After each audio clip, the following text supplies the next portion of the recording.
Buongiorno a tutti, ecco io come vice sindaco del comune di Pressana, l'ultimo paese della Bassa Veronese, anch'io come il sindaco di Leonigo, insomma siamo nella zona rossa e il mio sindaco Stefano Marzotto è stato uno del primo sindaco che ha portato la mozione diciamo così, ha fatto la mozione a livello regionale per quelli che è stata il problema dei PFAS.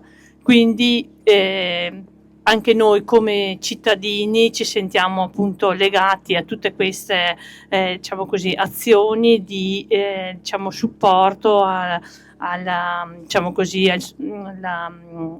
far sì che la salute sia un bene prezioso per tutti. Ecco, grazie a tutti, ecco, e possiamo andare avanti insieme. Grazie. Adesso